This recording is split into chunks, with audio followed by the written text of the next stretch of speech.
Assalamualaikum warahmatullahi wabarakatuh. Waalaikumsalam warahmatullahi wabarakatuh. Bismillahirrahmanirrahim. Alhamdulillahirabbil alamin. Wassalatu wassalamu ala asyrafil anbiya'i wal mursalin sayyidina Muhammadin wa ala alihi wa ashabihi ajma'in. Amma ba'du. Bapak-bapak dan ibu-ibu sekalian, alhamdulillah berkat rahmat Allah Subhanahu wa taala, pagi hari ini kita tetap dalam keadaan sehat walafiat. Kita mulai ibadah kita dengan tahajud, kemudian dengan melaksanakan kewajiban sholat subuh.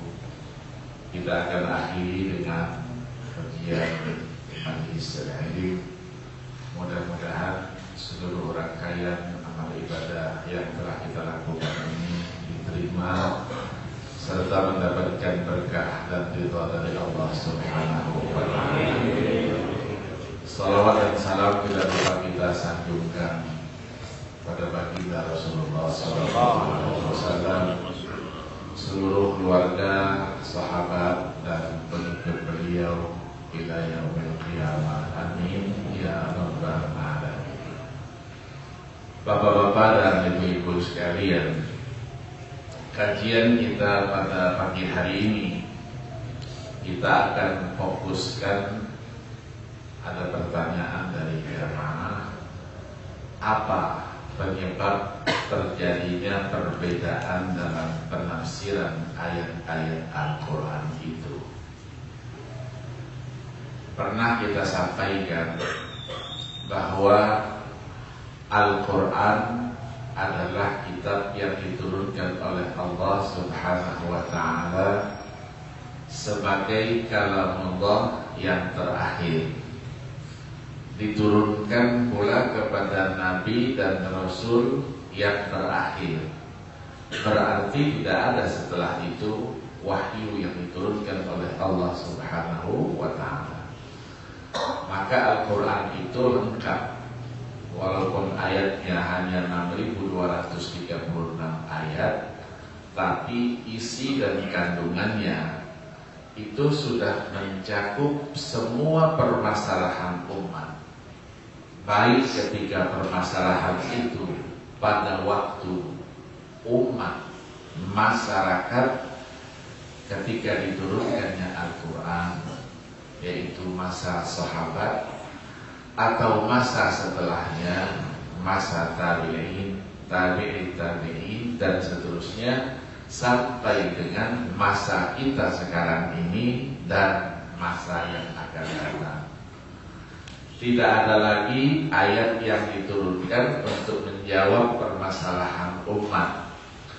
Tidak ada lagi yang dikatakan hadis Nabi yang menjelaskan tafsiran daripada ayat-ayat Al-Quran. Nah, pertanyaan yang muncul, kenapa di dalam menafsirkan satu ayat kita temukan perbedaan dalam penafsiran itu?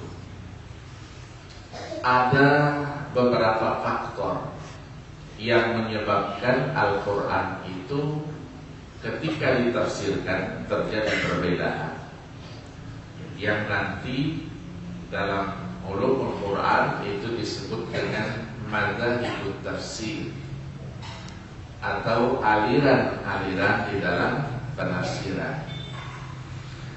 Yang pertama disebut dengan istilah al-awamil ad-dakhiliyah. Jadi faktor internal. Artinya yang menjadikan perbedaan dalam penafsiran adalah ayat-ayat Al-Quran itu sendiri dari segi teks yang ada. Yang kedua nanti disebut dengan al-awamil al-kharijiyah, faktor eksternal. Faktor eksternal bukan dari ayatnya, tapi dari siapa yang menafsirkannya itu. Al-Quran itu memang diberikan kepada siapa saja, untuk menafsirkannya, silahkan, karena itu milik kita semua. Tetapi ulama membuat syarat-syarat pagar sehingga tidak semua orang bisa menafsirkan, walaupun Al-Quran itu milik kita bersama. Maka ada seperangkat keilmuan yang harus dia kuasai. Yang pertama yang disebut dengan faktor internal. Ayat-ayat Al-Quran itu ketika diturunkan, dia berbentuk teks yang tidak ada titiknya, tidak ada barisnya, kosong semuanya. Sekarang yang ada di tengah-tengah kita itu sudah enak, sudah ada titiknya, sudah ada tanda bacanya, panjang pendeknya. Itu pun kadang-kadang masih salah dalam membacanya. Ini tidak ada sama sekali titiknya, barisnya tidak ada, kosong. Giginya pun tidak ada. Artinya kalau sin kan harus giginya ada 3. Kalau dia shin harus ada titiknya 3 di atasnya. Kalau dia fa harus ada titik 1 di atas. Kalau qaf dia harus ada titik 2. Ini semuanya kosong, nggak ada.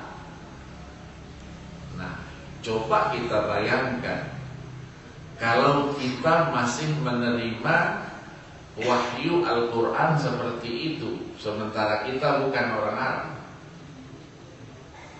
bacanya macam-macam. Orang Arab saja ketika dihadapkan dengan teks seperti itu, membacanya beda-beda, tulisannya itu juga. Nah, kondisi objektif dari teks Al-Quran itu yang diturunkan demikian ini menjadikan salah satu penyebab kenapa ketika ditafsirkan teks itu berbeda-beda. Itulah yang kemudian melahirkan ilmu yang cukup penting di antara ulumul Quran yang disebut dengan ilmu qiraat, dengan segala cabangnya, tajwidnya, ibtida wal waqafnya, rasam usmaninya.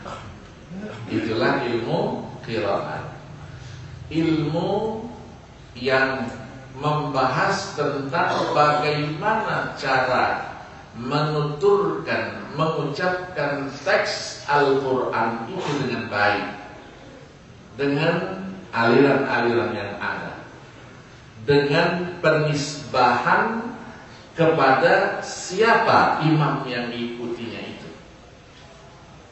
Nanti qiraat itu ada imamnya. Yang meriwayatkan dari imam itu namanya rawinya. Kemudian nanti ada alirannya. Nah, imamnya disebut dengan imam, yang dalam ilmu qiraat disebut dengan qari'nya itu. Yang meriwayatkannya disebut sebagai rawinya. Setiap imam itu ada 2 orang rawinya, yang didengar langsung dari imam. Rawi ini masing-masing meriwayatkan dari imam itu. Jadi kalau 2 rawinya berarti paling tidak ada 2 cara baca dari si imam itu. Kemudian nanti ada alirannya, namanya thariqah. Thariqah itu ada nanti namanya thariqah Syatibiyah, Jazariyah, dan lain-lain. Itu sudah mengarah nanti kepada keilmuan yang cukup rumit. Misalnya kita baca yang sering diangkat sebagai contoh itu ayat 6 surah Al-Maidah. Ya ayyuhalladzina amanu idza qumtum ila sholati faghsilu wujuhakum wa aydiyakum ilal marafiqi wamsahu bi ru'usikum wa arjulakum ilal ka'bayn. Dibaca juga dia wa arjulukum ilal ka'bayn. Jadi qiraat itu ragam bacaan, berangkat daripada perbedaan yang ada dari aspek penyuaraannya, dari aspek gramatikanya yang disebut dengan nahwu dan sharh. Maka orang yang belajar ilmu qiraat dia pasti menguasai ilmu nahwu dan ilmu sharhnya. Dulu ketika kita kecil belajar namanya matan bina. Fa'ala yaf'alu, fa'ala yaf'ilu. Saya juga bertanya dulu, gunanya apa sih ini? Ternyata itu adalah timbangan, wazan namanya. Jadi setiap kata kerja itu nanti ikutnya kemana dia dari 6 timbangan itu.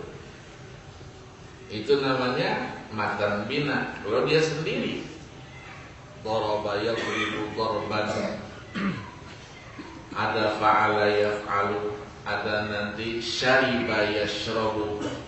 Kalau dibaca syaraba yashrabu ditawarin orang, wazannya tidak pas.